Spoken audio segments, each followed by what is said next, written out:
Hello everyone, welcome back to Wisdom Crafts. आज हम एक नई सीरीज को स्टार्ट करने जा रहे हैं, दैट इज अबाउट मैथमेटिक्स। हाँ, आज मैं क्लास 11th के कुछ टॉपिक्स को उठाया है। मैंने काफ़ी इंपॉर्टेंट टॉपिक्स हैं जिसमें बच्चों को काफ़ी दिक्कत रहती है। मैं उसकी सीरीज एक स्टार्ट करने जा रही हूँ for 11th and 12th class both. तो आज जो मैंने फर्स्ट टॉपिक पिक किया है वो है मेरे पास लिमिट्स एंड डेरिवेटिव्स। ठीक है, 11th क्लास का फर्स्ट टॉपिक है जो मैंने उठाया है आज की क्लास के लिए, that is limits and derivatives. Okay, limits and derivatives. Okay, अब ये लिमिट्स एंड डेरिवेटिव्स होते क्या है? सबसे पहले ना हम लिमिट्स की बात करते हैं। ठीक है, लिमिट्स की बात करते हैं। अब लिमिट हम एक बहुत ही सिंपल वर्ड होता है। ठीक है, बहुत ही सिंपल वर्ड होता है। हमें पता है कि लिमिट का मतलब क्या है। हमें पता है कि लिमिट का मतलब क्या है कि आप अपनी लिमिट्स को क्रॉस मत कीजिए। सबसे कॉमन फ्रेज हमारे पास ये फ्रेज यही आता है कि आप अपनी लिमिट्स को क्रॉस मत कीजिए। राइट, मतलब उसका मतलब क्या है? देखिए, अब अगर हम मैथमेटिक्स के फॉर्म में बात करें कि हमारे पास लिमिट्स का मतलब क्या है, तो लिमिट्स का मतलब है कि एक कोई फंक्शन, कोई भी function.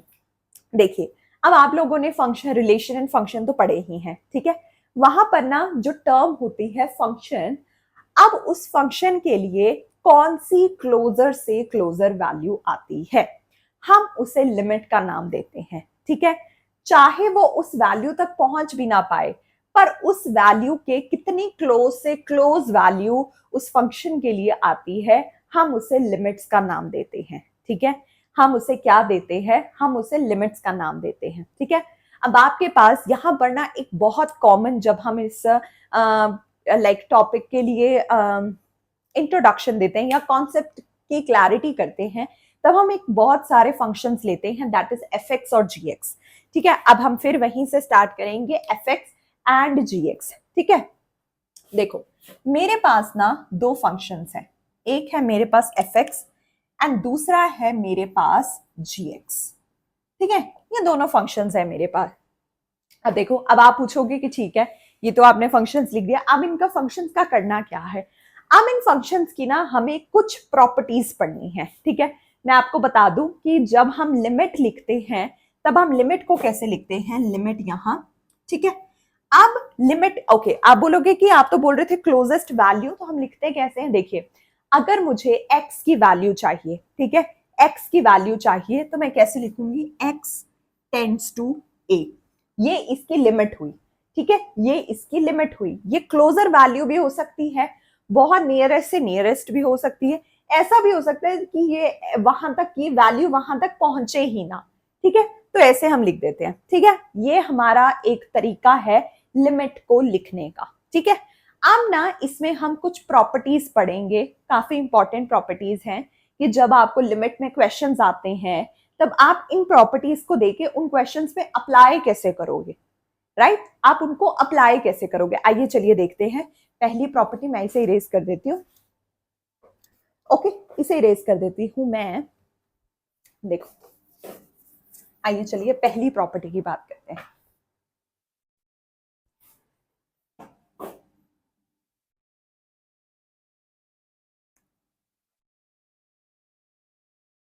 Properties of limits. Okay, properties of limits.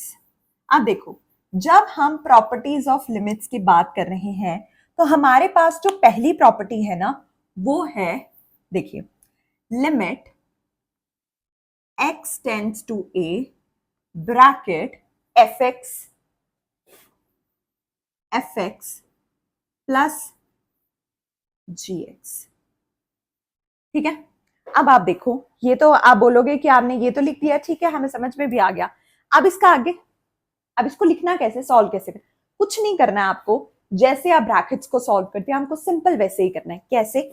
देखिए, अब आपको क्या करना है, आपको पहली लिमिट लिखनी है, limit x tends to a। ठीक है, x टेंड्स टू a लिखा आपने, आप अंदर मल्टीप्लाई कीजिए, fx ठीक है, प्लस। अब इस लिमिट को अंदर फिर से कीजिए, limit x tends to a, ये आ गया। ऐसे लिखते हैं हम फर्स्ट प्रॉपर्टी को। फर्स्ट प्रॉपर्टी हमारे पास ये आई कि अगर आपके पास दो फंक्शंस है और वो प्लस मतलब एडिटिव में दे रखे हैं, तो आप उनको कैसे लिखेंगे, आप उनको ऐसे लिखोगे। ठीक है, ये आ गया हमारे पास फर्स्ट प्रॉपर्टी। देखो अब नेक्स्ट प्रॉपर्टी की बात करते हैं। ठीक है, नेक्स्ट प्रॉपर्टी की बात करते हैं, that is limit x tends to a, okay, fx minus gx। Same, sign ही चेंज हुआ है, बाकी सब तो वैसा ही है, तो लिख लेते हैं limit x tends to a, fx minus limit x tends to a, gx। Okay, दोनों चीजें ऐसे ही लिख दी। ये आ गई हमारी दो प्रॉपर्टीज पॉजिटिव के लिए, और मतलब कह सकते हो आप कि दो चीजों के लिए आ गई, एक तो एडिटिव के लिए और सब्ट्रैक्शन के लिए। ठीक है, अब एक देखो, अब जो थर्ड है ना, वो है for every real number alpha. For every real number alpha. ये वीडियो बहुत ही मतलब एकदम कॉन्सेंट्रेट की गई है एनसीईआरटी पे। ठीक है, कॉन्सेंट्रेट की गई है एनसीईआरटी पे। मैं एनसीईआरटी से इधर से उधर बिल्कुल नहीं होंगी। प्रैक्टिस क्वेश्चंस अब बहुत सारे करेंगे, बट एनसीईआरटी को फॉलो करते हुए। ठीक है, देखो अब every for every real number, अभी आपको सिर्फ कॉन्सेप्ट को समझना है। जब मैं आपको अप्लाई करवाऊंगी क्वेश्चंस पे, तब आप अपने डाउट मुझसे आराम से पूछ सकते हो कि ये कैसे हुआ, ये कैसे हुआ। ठीक है, अभी आप सिर्फ सुनिए कि क्या मतलब है इसका फॉर एवरी रियल नंबर।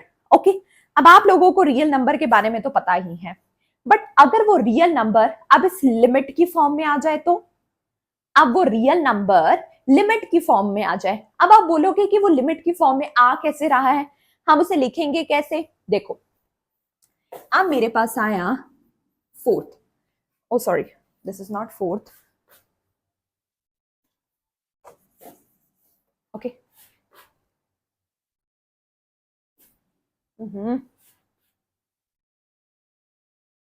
देखो फिर से लिमिट आया, ठीक है, अल्फा एफ एक्स। अब आप बोलेंगे कि मैम ठीक है, अब आपने तो ये हो गया हमारे पास मल्टीप्लिकेशन में। ऑब्वियसली जैसे हम एडिशन और मल्टीप्लिकेशन में नॉर्मल एडिशन और मल्टीप्लिकेशन करते आ रहे थे, सॉरी सब्ट्रैक्शन करते आ रहे, वैसे उसी तरह अब हम मल्टीप्लिकेशन भी कर लेंगे। जी नहीं, अब यहाँ पर एक ट्विस्ट है कि हम इस रियल नंबर का लिमिट नहीं लेंगे, रियल नंबर को हम बाहर निकाल देंगे, और जो लिमिट आएगा वो किसका आएगा, ओनली एफ एक्स का। तो कैसे आया, limit x tends to a fx. Okay, this is for the every real number alpha. ये था हमारे लिए every real number alpha के लिए। ठीक है, अब तो ये आ गया हमारे पास। अब ना फोर्थ प्रॉपर्टी है, फोर्थ प्रॉपर्टी है जब दोनों चीजें मल्टीप्लीकेशन में आ जाए। ठीक है, जब दोनों चीजें मल्टीप्लीकेशन में आ जाए, आइए चलिए देखते हैं दोनों चीजें जब मल्टीप्लीकेशन में आ जाए कैसे। Limit x tends to a fx gx। Obviously अब ये मल्टीप्लीकेशन में ही आया ना, तो हम इसे कैसे लिखेंगे, नॉर्मल जैसे मल्टीप्लीकेशन में करते हैं। ठीक है, that is limit x tends to a fx, then limit x tends to a gx। Okay, ऐसे हम ये प्रॉपर्टीज को डिस्कस कर रहे हैं। ठीक है, ये आगे हमारे पास कुछ प्रॉपर्टीज लिमिट्स की। ठीक है, अब मैं कुछ चीजों को इरेज कर देती हूँ और कुछ और चीजें हैं जो हमें डिस्कस करनी है। ठीक है, ओके, अब देखो, अब नेक्स्ट है हमारे पास, नेक्स्ट प्रॉपर्टी है लिमिट्स ऑफ, लाइक एक इंपॉर्टेंट लिमिट है। ठीक है, इंपॉर्टेंट लिमिट है, इसे मैं एक इंपॉर्टेंट लिमिट का नाम दे देती हूँ।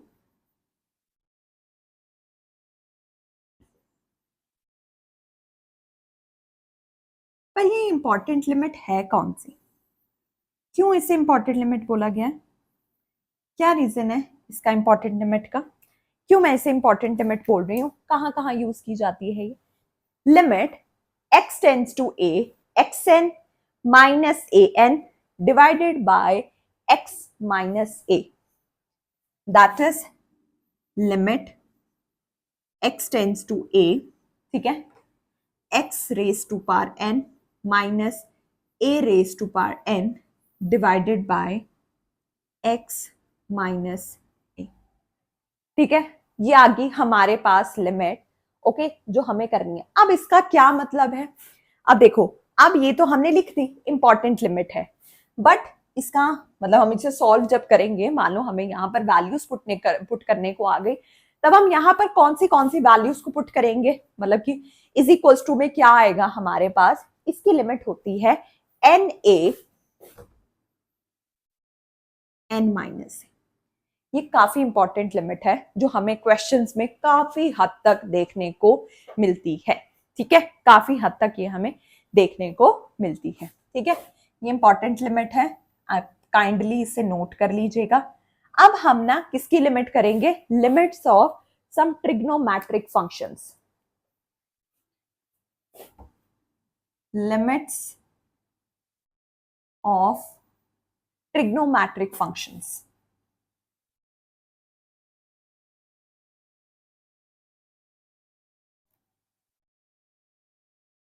Functions, okay. आइए चलिए पहले नंबर से स्टार्ट करते हैं, that is limit x tends to 0 sine x over x। अगर हमारे पास ऐसा कुछ हो तो वो किसके इज इक्वल्स टू होता है? Any comments? आप मुझे बता सकते हो वो किसके इक्वल होता है? किसके इक्वल होता है? That is 1, that is 1, okay. अगर मैं लिखूं अब second, limit x tends to a, that is cos x, किसके इक्वल होता है? 1, ठीक है। किसके इक्वल होता है? Sine x by x। ये ना हमेशा क्वेश्चन टू क्वेश्चन वेरी करता है कि आपको क्वेश्चन में एग्जैक्टली दे क्या रखा है।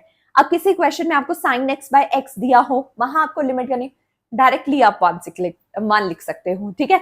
Limit x tends to a cos x दे रखा है तो आप उसको क्या लिख सकते हो? 1 लिख सकते हो, ठीक है। अब ऐसे आप पूछोगे कि ठीक है, आपने ये तो बता दिया, साइन x का क्या होगा? साइन x का भी बता देते हैं। Limit x tends to a, ठीक है, साइन x का 0 आ जाता है, cos x का 1 होता है लिमिट, और साइन x का हमारे पास 0 आ जाता है। ये है हमारे पास कुछ प्रॉपर्टीज और लिमिट ऑफ ट्रिग्नोमेट्रिक फंक्शंस। काफी इंपॉर्टेंट है, ये कॉन्सेंट्रेट किया गया है स्पेशली एनसीईआरटी बुक को, ठीक है। अब हम डेरिवेटिव से स्टार्ट करते हैं, ठीक है। डेरिवेटिव्स को स्टार्ट करते हैं, चलिए स्टार्ट करते हैं डेरिवेटिव।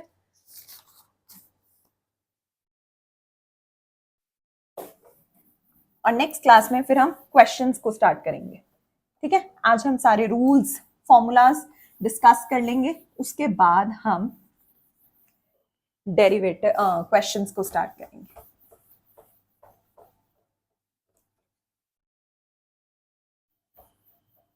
हमने कर लिया, अब हम करते हैं डेरिवेटिव्स का कुछ पार्ट, ओके जी। डेरिवेटिव्स का कुछ पार्ट अभी हम डिस्कस करेंगे। इसमें भी हम 2 फंक्शंस लेंगे, ठीक है। इसमें भी हम 2 फंक्शंस लेंगे, दैट इज, लीजिए जरा 2 फंक्शंस लीजिए, वही fx और gx फंक्शन, fx और gx फंक्शन, दोनों फंक्शंस की ही कहानी है, ठीक है। चलो अब पर करना क्या है? डेरिवेटिव। यहां पर पहले से स्टार्ट करते हैं, d बाय dx, ओके। अब लिमिट का कोई काम नहीं है, ठीक है। fx प्लस gx, ठीक है, आ गया। किसके इक्वल आएगा? मैं ना इरेज ही कर देती हूँ उसे ताकि आप लोगों को पता चल जाए, इसे इरेज ही कर देते हैं, ठीक है। बताइए जरा किसके इक्वल? कुछ भी नहीं करना है, डायरेक्टली लिखना है, दोनों को डेरिवेटिव करना, दोनों का डेरिवेटिव करना है, ठीक है। दोनों को डेरिवेट कर देंगे अंदर, इसको इसके अंदर और इसको इसी के भी अंदर, ठीक है। कीजिए D by D X F X plus D by D X G X, ठीक है। आप देख लो, आपको कोई डाउट लग रहा है कमेंट कर दो, मैं आपको पक्का बाद में क्लास के फिनिश होते ही बता दूंगी, ठीक है। सेकंड, चलो माइनस कर दो, अब माइनस आ जाएगा बीच में। अगर माइनस आ गया क्वेश्चन में तो कैसे सॉल्व करेंगे? सिंपल करेंगे, तब भी ऐसे ही करेंगे, डरने की कोई बात नहीं है इसमें, आराम से करेंगे। कैसे करेंगे? D by D x derivative कैसे लेना है वो मैं आपको धीरे धीरे बताती जाऊंगी, ठीक है, कि आपको डेरिवेटिव कैसे लेना है। F X minus D by D X G X, okay. ये हमारे पास आ गया दोनों चीजों का वो, ठीक है। अब देखो, अब थर्ड बात करते हैं, इंपॉर्टेंट है थर्ड, ये तो काफी इजी थे, ठीक है। अब जो थर्ड है हमारे पास वो है थोड़ा डिफिकल्ट, डिफिकल्ट भी नहीं हम कह सकते हैं, बट थोड़ा हटके। डी बाई डी एक्स, अगर आपके पास प्रोडक्ट हो, ठीक है, अब आपके पास प्रोडक्ट हो तो आप कैसे करोगे? ठीक है, प्रोडक्ट आ गया, कुछ नहीं करना है, एक रूल है, आई होप आपने सुना भी हो ये rule. First function as it is derivative of second plus second function as it is derivative of first. ये रूल हमें यहां पर फॉलो करना है, बट ये कंडीशन तभी होगी जब आपके पास क्या होगा, जब आपके पास प्रोडक्ट होगा, ठीक है। ये है फर्स्ट फंक्शन, ये है सेकेंड फंक्शन। तो मैंने क्या बोला? First function as it is, मतलब first function as it is मतलब कुछ नहीं लगाना है इसके साथ, डी बाई डी एक्स नहीं लगाना है। First function as it is, मैंने क्या बोला? Second function derivative of second function, ठीक है, D by D X of G X, ठीक है, प्लस अब second function as it is derivative of first, second function as it is derivative of first, ठीक है। ये आ गया आपको यहां तक समझ में? अब इसे हम क्या कहते हैं? इसे हम लैब्नीज रूल भी कहते हैं, ओके।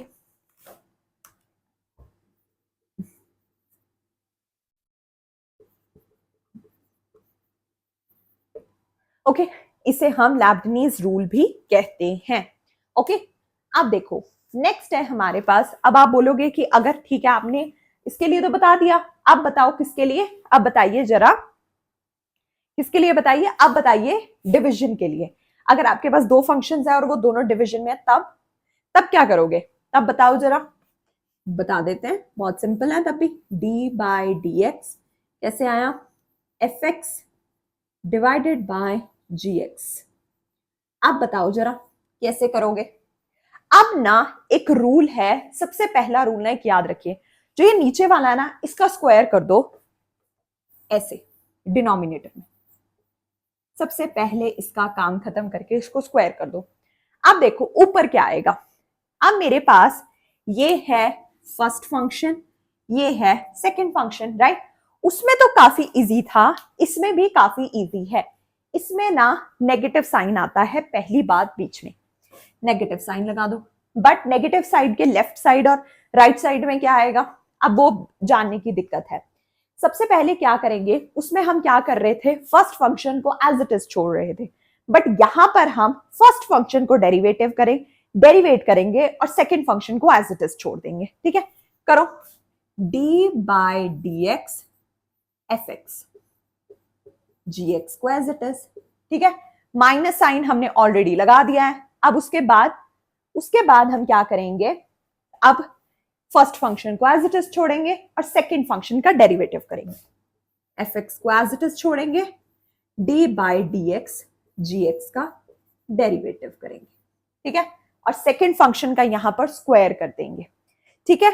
ये थी हमारे पास कुछ प्रॉपर्टीज डेरिवेटिव और लिमिट्स की। आई होप आपको पहला सेशन मैथ्स का समझ में आया हो। नेक्स्ट सेशन में हम क्वेश्चंस को स्टार्ट करेंगे। अब हम देखेंगे कि ये सारा जो हमने कहानी पढ़ी है ये हम अप्लाई कहां पर कर सकते हैं, ओके। प्लीज इस सीरीज को सपोर्ट कीजिएगा, सब्सक्राइब कीजिएगा और ज्यादा से ज्यादा शेयर कीजिएगा। Thank you so much for your time, have a good day.